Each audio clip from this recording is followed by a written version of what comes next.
first start off with all this, we're kind of combining, as I mentioned, motion and multi-phase. With motion, there's on this slide, three big methods of modeling motion within your simulation study.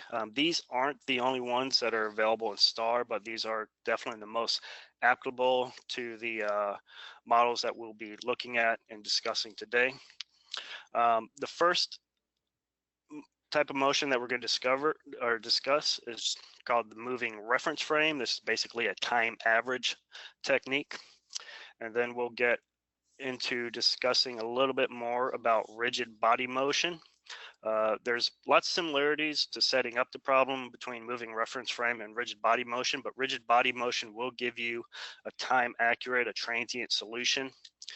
And then probably the most flexible of all methods for introducing motion into your simulation is going to be the use of an overset mesh.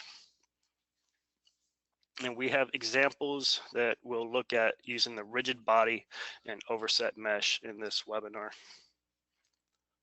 I want to say really the overset mesh is the future.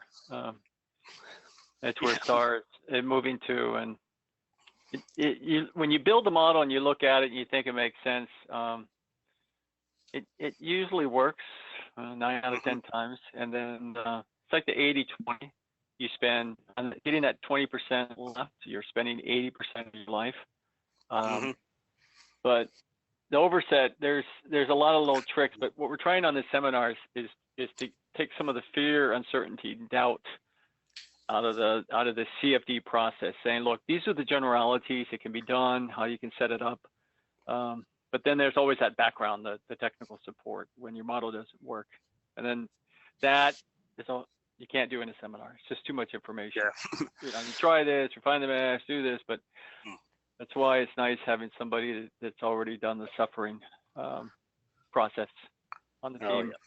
Yeah. Yep, back to you, Clay. Onward. Yep. The first and probably most easiest method setup is a moving reference frame, and this is, as I mentioned, it's a time average technique. It's probably a good thing, at the beginning of the design, if you're only concerned really about a general parameter, such as how much power is this pump or this fan going to take, what kind of airflow might we be able to expect.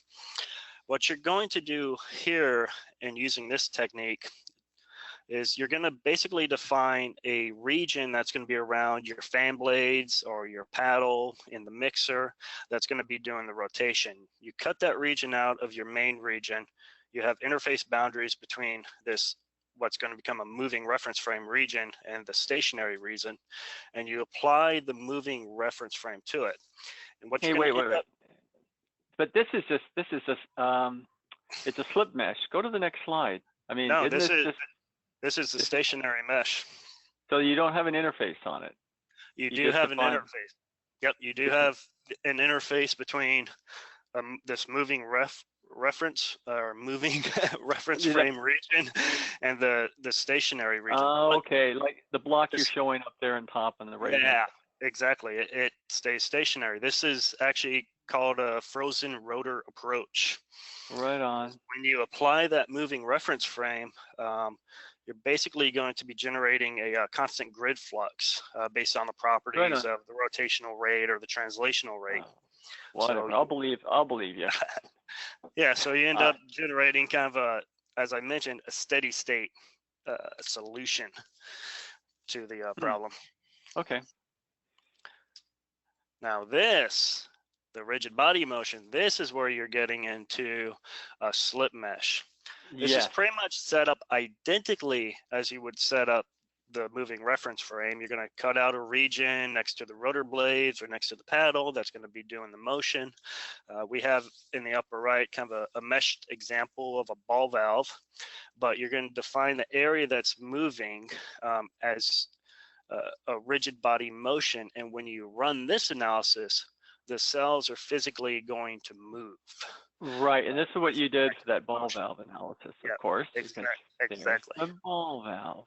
Yep, there's a simple ball valve. Because this is, on the prior slide, go back to the prior slide. The gig on that is when you know you're going to have a constant rotational velocity, you just give it a spin. Yep. And all things are constant and groovy. Now go to the next slide. The reason why you use a rigid thing is because it doesn't spin like a turbine. It No. just, you're going to, on the ball valve, it's like, okay, we're going to move it 60 degrees, and flow is going to come in from this side. Then we're going to move it back 30 degrees. So it's the concept is one model, all sorts of different configurations, don't have to do a bunch of rebuilding. And you can also move it dynamically too. Like you can capture shut off. Yep. Flow. That's it. It's but exactly you would never use it for the turbine. Well, that's actually what's shown down here. You see the turbine that was done right here below. This is the moving reference frame solution. It's kind of an averaged flow going through it. And then you see the same plane position done with a moving rigid body motion. But isn't the computational cost? A bit more waiver. Yep, that is the downside.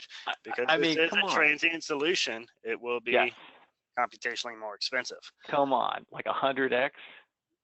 Oh, I wouldn't say that much. It depends on, well, yeah. Depending how long you run it out, yes. 100x, that's what I thought. Interesting. More accuracy, higher accuracy is always more time consuming. CFD, you never have enough CPUs. Yep. And since we're talking about time consuming and computationally intensive methods, we will roll into the overset mesh motion shown here. The grand dam. I mean, this is it's like if you see the videos of a bicyclist, you like moving down the road, you know, they're showing the CFD around it. Yeah. That's overset. Yes, exactly. Kind of the previous two methods, you know, typically, you're using it for a rotational element, something where the boundaries between the moving area and the stationary area are pretty well defined. They're not going to move, can be set up for translation too. But the overset mesh, you basically have full freedom of movement. You can also have overlapping bodies. And what we're doing here is we've got essentially a background mesh that we've defined. That's our main continuum. And then around the part that's actually going to be moving, this is actually a water nozzle that's shown here with the interior walls of the nozzle or the surface of the nozzle, and then just some area around it.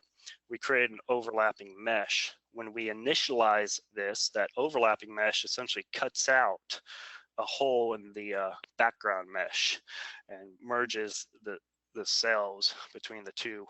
Well, and it updates it too. I should admit, even though you show 2D, this is all 3D. Yeah, this is 3D. This is just a cut plane through the middle. Well, everything you're showing is 3D. Yes.